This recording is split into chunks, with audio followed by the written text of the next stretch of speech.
The command room of the United Galactic Fleet was very quiet. Admiral Yunsik stood at the front of the room.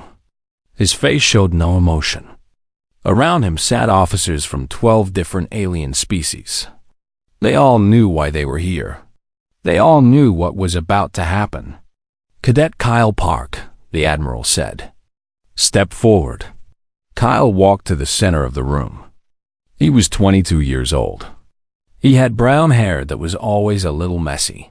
He had a smile that never seemed to go away, even now.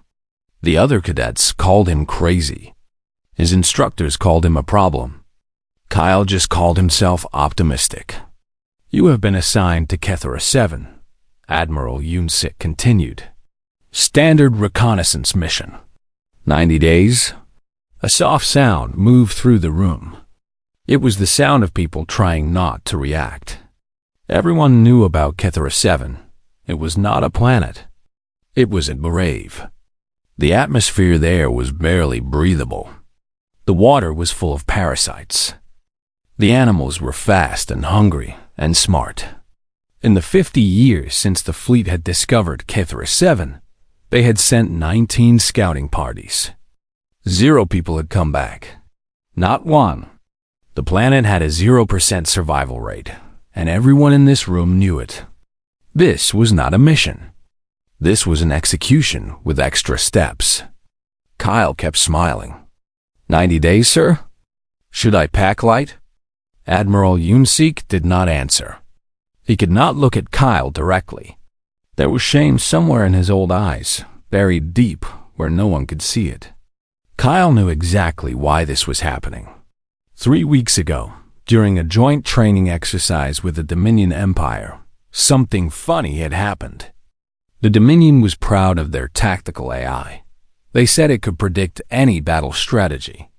They said it was unbeatable. Kyle had beaten it in 11 minutes by treating the war simulation like a card game. He had bluffed. He had made stupid moves on purpose. He had confused the AI so badly that it had frozen completely. The Dominion officers had been embarrassed. Very embarrassed. Their faces had turned colors that Kyle did not know their species could turn. They had demanded punishment. They had demanded blood. The fleet needed the Dominion alliance. The fleet needed their ships and their technology and their star maps. So the fleet gave them Kyle. After the announcement, Kyle walked through the station hallways toward the docking bay. His boots made soft sounds on the metal floor. Other cadets looked at him and then looked away. Nobody knew what to say. What do you say to a dead man walking? "Kyle," he turned around. His sister Emma was running toward him. She was older than him by 4 years. She was a lieutenant, one of the best pilots in the fleet. She had their mother's serious eyes and their father's stubborn jaw. Right now, both of those features were twisted with anger. "This is murder," she said. Her voice was shaking. "This is murder and everyone knows it." "It's a reconnaissance mission," Kyle said calmly. 90 days. I'll be fine.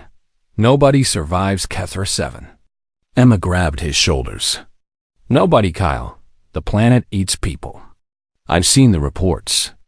The rescue teams, they find bones. Just bones. Sometimes not even that." Kyle put his hands over hers. His smile was softer now, more real. "Then I'll be the first to survive. Someone has to be first, right? This isn't a joke. I'm not joking." He looked into her eyes. "Emma, listen to me. I'm going to be okay. I'm really good at not dying. Remember when I was 12 and I fell into that frozen lake? Remember when I got lost in the desert during survival training? Remember when I accidentally ate those poisonous berries on Titan 3? You were in the medical bay for 2 weeks after the berries. But I lived." Kyle grinned. "I always live. It's my special talent."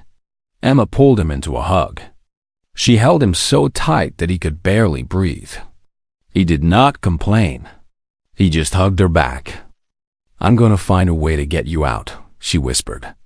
"I don't care what it takes." I'll steal a ship if I have to. I'll start a war if I have to. I'm not letting you die on some stupid planet because some aliens got their feelings hurt. I know you will. Kyle pulled back and looked at her. But do me a favor first. Before you start any wars. What? Send me fishing line. Good quality stuff. Strong. And some hooks if you can find them. He laughed at her confused face. I heard the rivers on Kethra 7 are really something. Might as well try to catch dinner while I'm there. Emma stared at him. For a long moment, she did not speak. Then she shook her head slowly. You're insane, she said. You're actually insane. Probably, Kyle agreed. But insane people are hard to kill. We don't have the good sense to know when to give up. The docking bay was cold and gray. Kyle's drop pod was small and old. It was the kind of pod they used for cargo, not people. Another small insult added to the big one. A technician helped him strap in. The man's hands were shaking. I'm sorry, the technician whispered. I'm so sorry. Don't be, Kyle said. Hey, what's your name? James. James Lee. James, I need you to do something for me. Kyle leaned forward as much as the straps would allow. In 91 days, turn on your communication screen. Find my frequency. I'm going to send you something good. James looked confused. Send me what?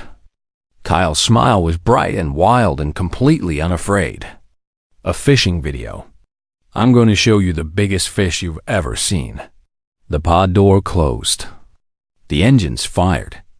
And Kyle Park, dead man walking, shot toward a planet that had killed everyone who had ever touched its soil. As the stars blurred past his tiny window, Kyle pulled out a small device. It was an old camera, the kind his grandfather used to use.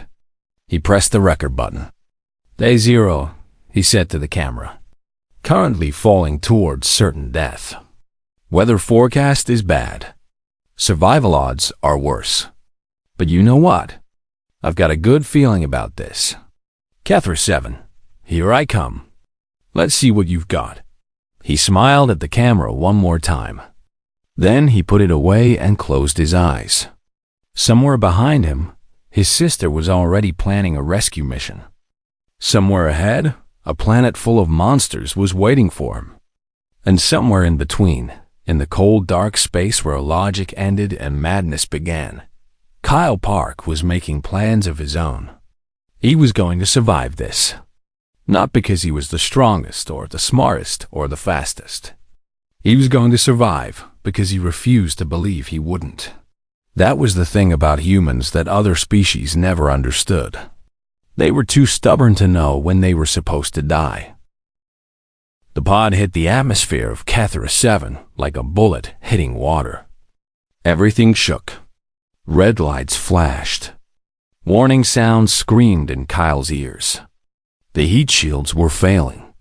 The navigation system was dead. The landing thrusters were firing at wrong times. Kyle held onto his seat and laughed. The pod crashed through a sky that was the color of old rust. It broke through clouds that smelled like sulfur and rotten eggs. It fell faster and faster until it hit the ground with enough force to rattle Kyle's bones. For a moment, everything was still. Then Kyle opened his eyes. He was alive.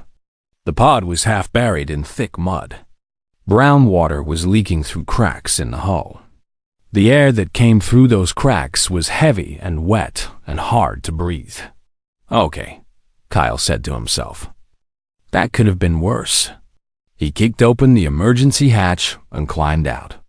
His boots sank into mud that went up to his knees. All around him was swamp. Dark water.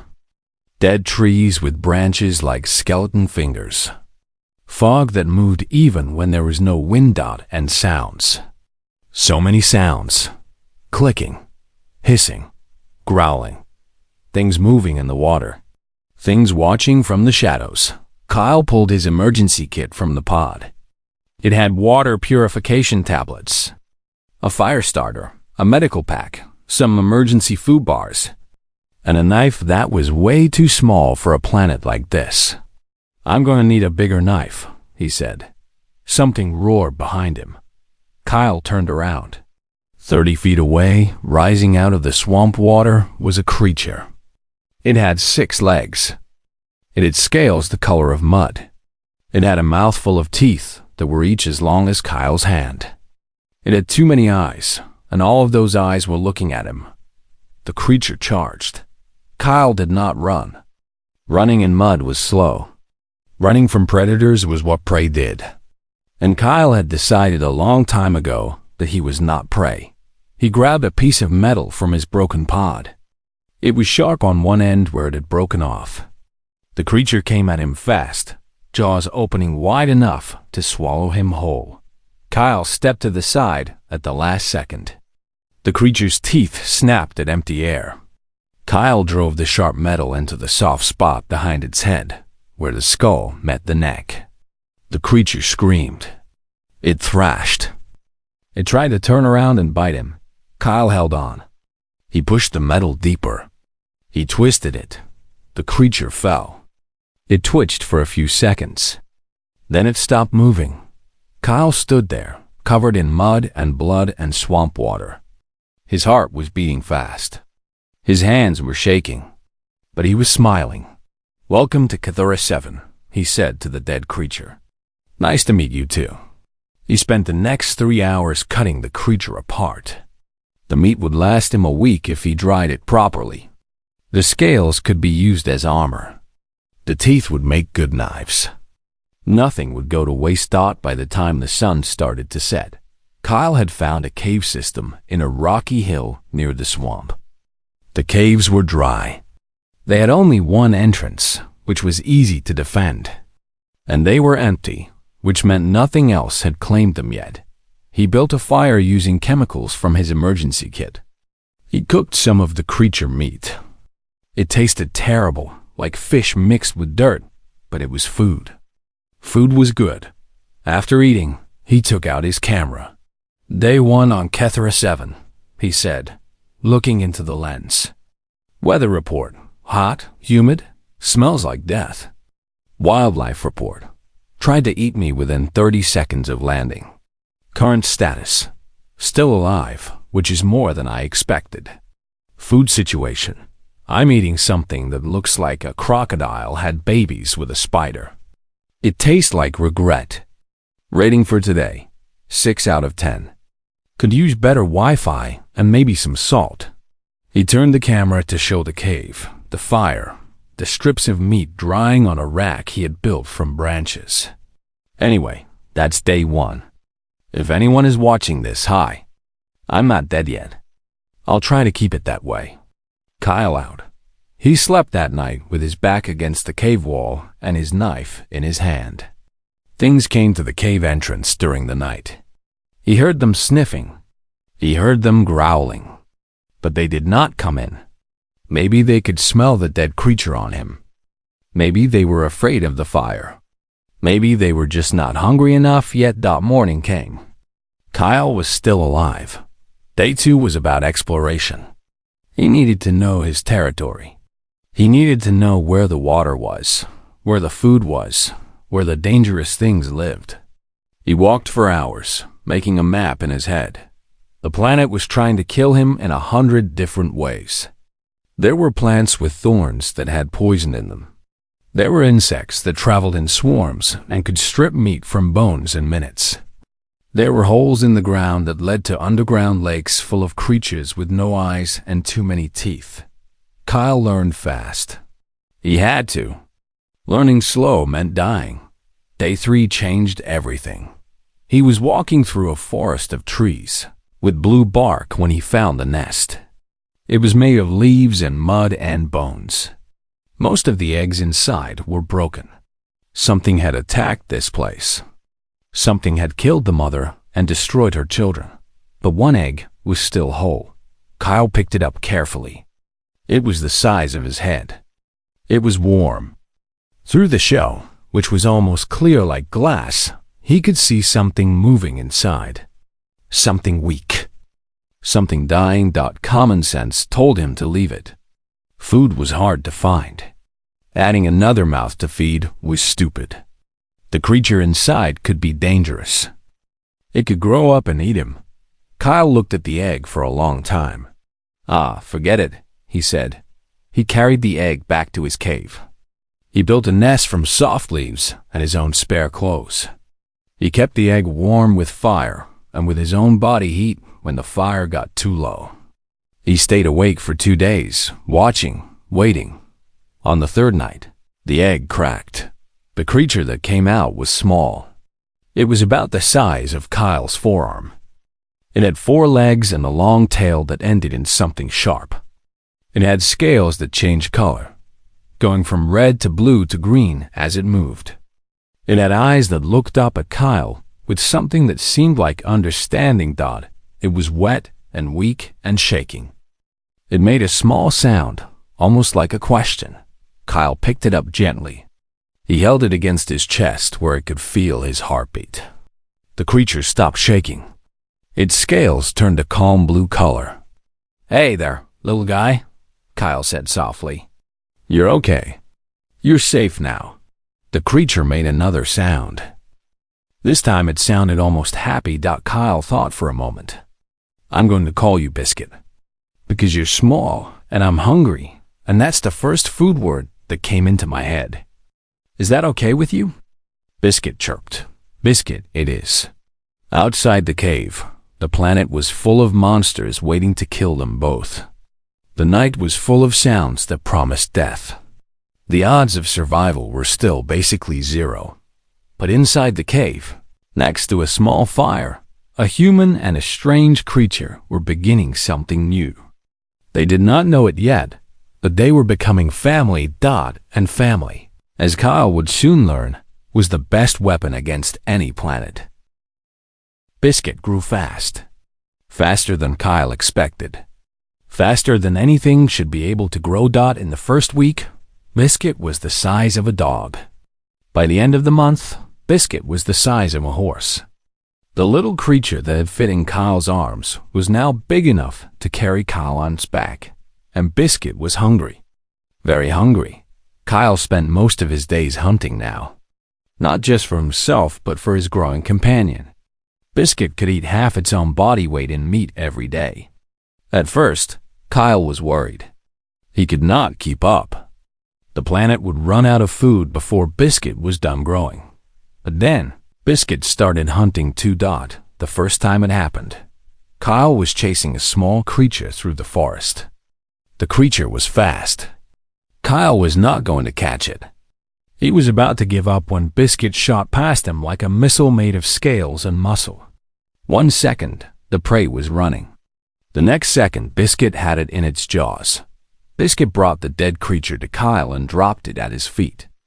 Then Biscuit sat down and looked at Kyle with those intelligent eyes, waiting for approval.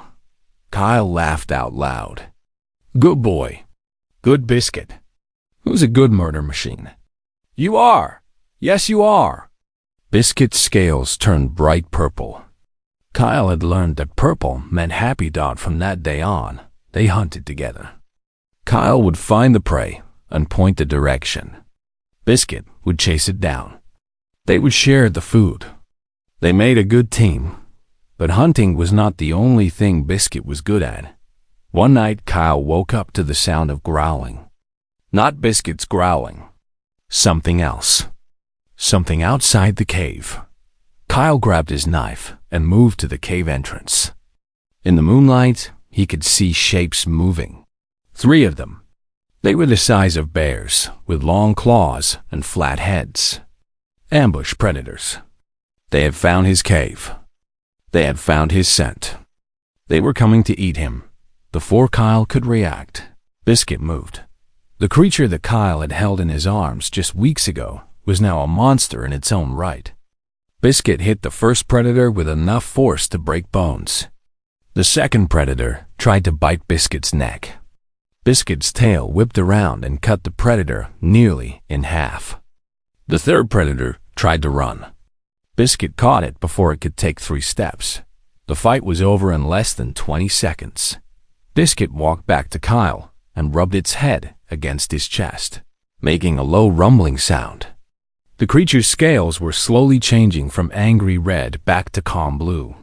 "You protected me," Kyle said softly. He scratched the spot behind Biscuit's ears that always made the creature's tail wag. "You could have run. You could have let them have me. But you protected me." Biscuit rumbled again. The sound was deep and warm, almost like a cat's purr if the cat weighed 1,000 pounds. "Okay," Kyle said. "Okay, I get it now. We're family. You and me. We're pack." Biscuit's scales turned that happy purple color. After that night, the local predators learned a new rule. The human was not alone anymore. The human had something with him. Something big. Something fast. Something that would kill anything that came too close. The attack stopped. The cave was safe. Kyle started making his fishing vlogs. He had found a river about an hour's walk from his cave. The water was a strange green color that glowed at night. Fish lived in that water. Big fish. Strange fish. Fish with too many fins and not enough eyes. Fish with teeth. Fish that could probably eat a dog if they wanted to. Kyle wanted to catch them. "Fishing vlog number 1, he announced to his camera. He was standing knee-deep in the glowing water. Biscuit was sitting on the bank, watching with what looked like confusion. "Today, we are going to try to catch one of these big armored things I've been seeing. I've made a fishing rod from a branch and some wire I pulled from my pod. Let's see what happens." What happened was that the fish pulled Kyle into the water and tried to drag him downstream. Biscuit had to fish Kyle out of the river while Kyle laughed and coughed up water. "Okay," Kyle said, still laughing, still dripping. "So the fish are stronger than expected. Good to know. We'll try again tomorrow." They did try again. And again. And again. By fishing vlog number 12, Kyle had figured out how to catch the big ones. The trick was using Biscuit as a partner. Biscuit would get in the water upstream and scare the fish toward Kyle's nets. Kyle would trap them. They would eat together by the fire that night. Fishing vlog number 12, Kyle said to his camera. He was holding a fish that was nearly as big as he was. It had blue scales and whiskers like a catfish. Today's catch is what I'm calling a whiskered river monster. Biscuit found it hiding in a deep pool. We worked together to pull it out. It fought hard. I respect that. But now it's dinner. He turned the camera to show Biscuit, who was already eating a fish of its own. Biscuit gives this fishing spot 4 out of 5 stars. Would hunt here again. Biscuit looked up from its meal and made a sound that might have been agreement. Far away on Space Station Command. These videos were being watched. Emma Park had managed to intercept her brother's transmissions before the fleet could delete them. She had copied them. She had shared them with friends. Those friends had shared them with other friends. Within weeks, Kyle's fishing vlogs were spreading across 6 different star systems. People loved them. They loved the strange planet. They loved the strange fish. They loved the way Kyle talked to his camera like everything was a fun adventure instead of a fight for survival. Most of all, they loved Biscuit. "What is that creature?" asked one admiral, watching the latest video in his office. "We don't know, sir," replied his assistant. "Nothing in our databases matches it. The xenobiologists are calling it an impossible species. Category 9 apex predator at least, based on what we've seen it do. Maybe Category 10, and it follows the human around like a pet? Like a partner, sir. Or a family member. The creature shows protective behavior patterns we've never seen in any Kethra 7 life form. It's almost like it loves him." The admiral was quiet for a long moment. "He was supposed to die," the admiral said finally. "We sent him there to die." "Yes, sir." "Instead, he's making fishing content with an apex predator that shouldn't exist." "Yes, sir." The admiral rubbed his forehead. "Somewhere out there, a human cadet was breaking all the rules." Again, and 2 billion people across the galaxy were watching him do it. 90 days. That was how long Kyle was supposed to survive. That was the length of his fake mission. That was when the fleet expected to find his bones and close his file and forget about him forever. On day 91, Kyle posted a new fishing vlog. He was grilling fish over a fire while Biscuit lounged beside him like a giant scaly cat. "Hey everyone," Kyle said to his camera. "Day 91. Still here. Still fishing. I think the fleet forgot to send my extraction shuttle. Probably got lost or something. Anyway, today I'm going to show you how to cook river monster fillets using only volcanic rocks and alien herbs. Let's get started." The video got 3 billion views in 24 hours. On the fleet command station, Admiral Yunsik was having a very bad day. His office was full of angry people, politicians, military leaders, representatives from 12 different species. Everyone wanted to know the same thing. Why was the human still alive? Why had no rescue mission been sent? And why was the entire galaxy watching his fishing videos? "This is a disaster," said one politician. "The public loves him. They're calling him the Fish King of Kethera 7. There are children's toys of that creature he's bonded with. We can't just leave him there now.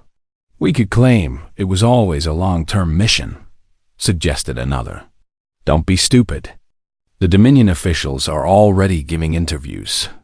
They're bragging about how they demanded his exile. The truth is everywhere." Admiral Yunsik sat in his chair and said nothing. He had sent a young man to die because of politics. Now that young man was famous, and the Admiral's career was probably over, the Dominion representatives were the angriest of all. Kyle had embarrassed them once by beating their AI. Now he was embarrassing them again by refusing to die. Their carefully planned revenge had turned into a joke. Social media was full of memes about Dominion intelligence losing to a human with a fishing rod. "We demand action," the lead Dominion representative growled. "This human has made fools of us twice. He must face consequences." "What consequences?" Emma Park stepped forward. She had fought her way into this meeting uninvited. Security had tried to stop her. They had failed. He survived. That's not a crime. You wanted him dead, and he didn't die. That's not his fault. That's just him being better than you expected. "Lieutenant Park, you are out of line," Admiral Yunsik said weakly. "No, sir. You are out of line." Emma walked to the center of the room. Everyone in this room made a choice. You chose to sacrifice an innocent man to keep an alliance happy. You chose politics over people. And now you're upset because your victim had the nerve to live? Nobody answered her. "I'm going to get my brother," Emma continued.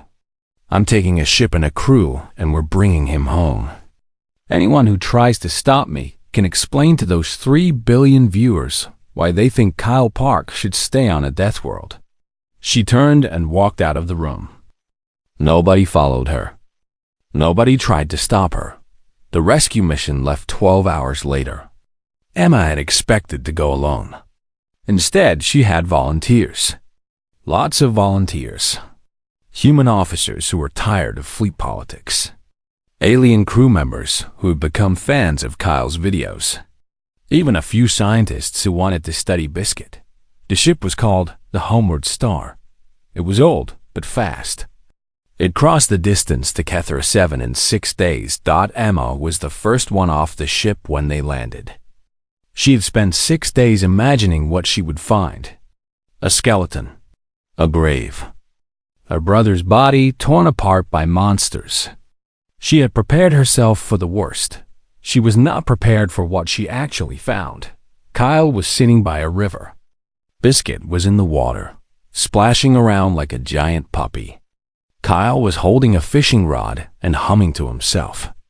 He looked healthy. He looked happy. He looked like a man on vacation. "Kyle?" Emma called out, her voice breaking. Kyle turned around. His face lit up with that same impossible smile he always had. "Oh, hey, Emma. You made it. Perfect timing. I was just about to try catching one of those electric eels. Want to watch? They're really cool. They shock you if you hold them wrong, but the meat is amazing."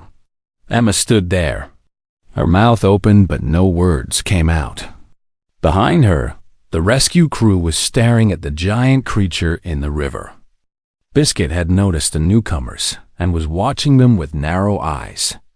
Its scales were shifting to a cautious yellow color. "Is that your rescue team?" Kyle asked. He waved at the crew.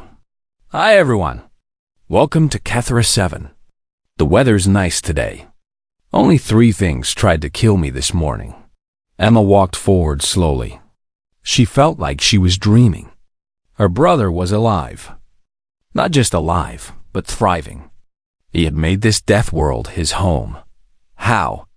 She finally managed to say, "How are you alive?" Kyle shrugged. "The planet's not that bad once you figure it out. Most of the predators are ambush hunters. They don't expect prey to fight back. So I fight back." He patted his side, where a knife made from creature teeth hung from his belt. "Also, Biscuit helps." As if hearing its name, Biscuit climbed out of the river. Water ran off its scales. It had grown again since the last video. It was now the size of a small car. It walked over to Kyle and stood behind him, looking at the strangers with obvious suspicion. "It's okay, buddy," Kyle said, scratching Biscuit under the chin. "These are friends. They came to visit." Biscuit's scales slowly changed from yellow to a calmer blue. It made a low rumbling sound but stayed alert. "That creature," one of the scientists whispered. "It's protecting him. It's actually protecting him. This shouldn't be possible. Nothing on this planet shows pack bonding behavior. Nothing." "The Biscuit's special," Kyle said proudly. "I found the egg on day 3. Been together ever since. We're partners. Family." Emma finally reached her brother. She grabbed him and pulled him into a hug so tight that he actually said, "Ow," twice. "You absolute idiot," she said into his shoulder. "You absolute crazy idiot. I thought you were dead.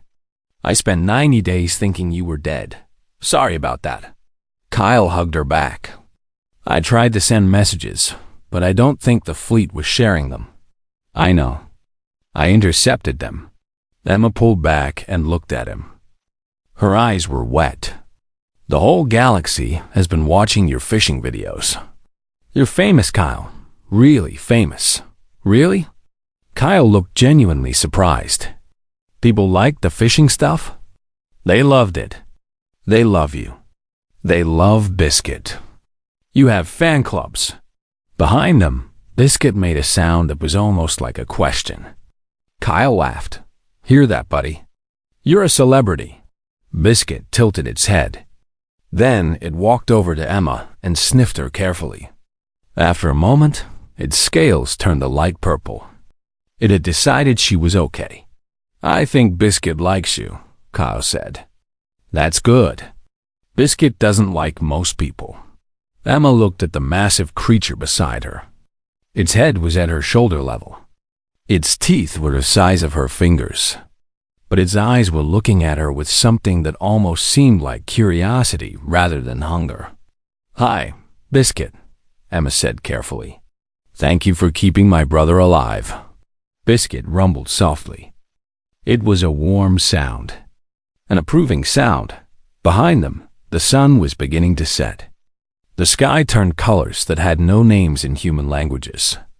The rescue crew was starting to set up camp, still casting nervous looks at the giant creature in their midst.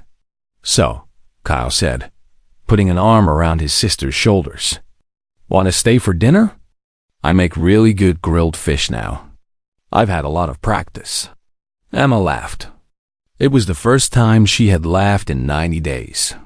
"Yeah," she said. "Yeah, I'd like that." That night, around a campfire on a planet that was supposed to be unsurvivable, humans and aliens ate together. They shared stories. They shared food. And in the middle of it all, a young man with a fishing rod and his impossible beast companion showed them what it meant to never give up. The galaxy had sent Kyle Park to die instead. He had thrown a party. The Homeward Star entered Central Station's docking bay on a Tuesday morning. By then, the entire station knew it was coming. News drones filled the air like metal bees. Crowds packed every viewing platform. Security had given up trying to control the situation. There were simply too many people who wanted to see the Fish King of Kethra 7 come home. Kyle Park walked down the landing ramp first. He looked different than when he had left. His skin was darker from alien suns. His muscles were harder from months of survival. His eyes had a new depth to them, the look of someone who had seen death up close and walked away. But his smile was exactly the same. Behind him came Biscuit. The crowd went quiet. Everyone had seen the videos. Everyone knew about the creature. But videos did not show how big Biscuit really was. Videos did not capture the power in those muscles or the intelligence in those eyes. Biscuit was now the size of a large truck. Its scales shifted colors as it moved, going from calm blue to cautious yellow as it saw the crowd. Biscuit stayed close to Kyle. Very close. Its head was near his shoulder, and its tail was positioned to sweep away anything that got too close. Even now, even surrounded by thousands of people, it was protecting him. "It's okay, buddy," Kyle said softly. "These are all friends, probably." Biscuit made a doubtful sound, but did not attack anyone. Its scales slowly went back to blue. The next few hours were chaos. News interviews. Official greetings. Politicians trying to shake Kyle's hand for cameras. Military officers pretending they had never wanted him dead. Kyle handled it all with patience and grace, answering questions about his survival, his fishing techniques, and his bond with Biscuit. Through it all, Emma stayed by his side. So did Biscuit. The only tense moment came when Admiral Yunseek approached. The old man looked tired. He looked smaller than Kyle remembered. "Cadet Park," the Admiral said formally. "On behalf of the United Galactic Fleet, I want to—" "Stop," Kyle said. His voice was calm but firm. "I don't want an apology. Apologies are for accidents. What you did was not an accident. You knew what you were doing. You sent me to die because it was politically convenient." The Admiral's face went pale. I'm not finished." Kyle stepped closer. Biscuit moved with him, its scales turning a warning shade of orange. "I survived because I refused to give up. Not because you helped me. Not because the fleet supported me. You threw me away like garbage. Remember that." For a long moment, nobody spoke. The Admiral could not meet Kyle's eyes. "However," Kyle continued, "I'm not interested in revenge. Revenge is boring. What I want is for you to remember this moment every time you think about sacrificing someone for politics. Remember that the person you throw away might come back, and they might bring friends." He patted Biscuit's side. The creature rumbled softly, still staring at the Admiral with eyes that promised violence if needed. Admiral Yunseek nodded slowly. His hands were shaking. "I understand," he whispered. "Good." Kyle's smile returned. "Now, if you'll excuse me, I have some decisions to make." The offers came in waves. Research teams wanted Kyle to lead expeditions. Military branches wanted him as a special consultant. A dozen entertainment companies wanted to make shows about his adventures. Politicians offered him positions of power. Scientists offered him fame. Kyle turned them all down. Why? Emma asked him later. They were alone in a quiet room, away from the crowds and cameras. Biscuit was sleeping in the corner, curled up like a giant armored cat. You could have anything you want. Money, power, respect. Why say no to all of it? Kyle looked out the window at the stars. So many stars. So many worlds. Because I wasn't happy sitting in offices and following orders, he said. I was happy on Cathara 7. I was happy fishing and hunting and figuring things out. I was happy with Biscuit. So what do you want? Kyle smiled. It was the same wild, fearless smile he had worn when he climbed into that drop pod 90 days ago. There's a whole galaxy out there, he said, full of planets that people say can't be survived. Death worlds. No return zones. Places where the official advice is, just don't go there. I want to visit them. All of them. Emma stared at him. You want to keep doing what you were doing? I want to keep making fishing videos, Kyle agreed. I want to show people that these scary planets aren't so scary. I want to prove that with the right attitude and the right partner, you can survive anywhere. In the corner, Biscuit opened one eye. It had been listening. Its scales turned that happy purple color. Biscuit's in, Kyle added. What about you? Emma thought about it. She thought about her career. She thought about her safe job on the station. She thought about spending the rest of her life never knowing what was over the next horizon. Someone has to keep you from getting killed, she said finally. Kyle laughed. Is that a yes? That's a yes. 1 week later, Kyle posted a new video. It opened with him standing on a cliff. Behind him was an ocean, but not an ocean of water. An ocean of liquid methane. The sky above was purple and green. 2 small suns hung on the horizon, casting strange double shadows. Hey, everyone, Kyle said to his camera. Welcome to Fishing Vlog number 47. Today, Biscuit and I are on Moon Delta 9, which scientists call completely uninhabitable. The air will freeze your lungs. The ocean will dissolve your skin. The only living things here are supposed to be microbes. He grinned and held up a modified fishing rod. It had special seals and heat shields built into it. But I saw something moving out there earlier. Something big. So we're going to see what's biting. Biscuit appeared beside him. The creature had special protective gear on its legs and a mask over its face to filter the air. Even so, it looked excited. Its tail was wagging. Biscuit gives this place a 7 out of 10, Kyle continued. The scenery is nice, but the smell is terrible. Even through the filters. Okay, let's do this. He walked toward the methane ocean. Biscuit followed. Emma's voice came from somewhere off camera, saying something about being careful. I'm always careful, Kyle called back. Careful is my middle name. Your middle name is David. Careful, David. Close enough. The video continued. Kyle cast his line into the methane. Something pulled back. Something strong. Kyle fought with it. Biscuit helped, using its weight to anchor them both. Eventually, they pulled up a creature that looked like a crystal octopus with too many tentacles. Look at this! Kyle held it up proudly. The creature flashed with internal lights, confused and angry. This is completely new. Scientists said nothing complex could live here, and this thing has eyes. Multiple eyes. It's beautiful. Behind him, the 2 suns were setting. The purple sky was turning darker. The methane ocean glowed with strange lights. This is what I live for, Kyle said, looking into the camera.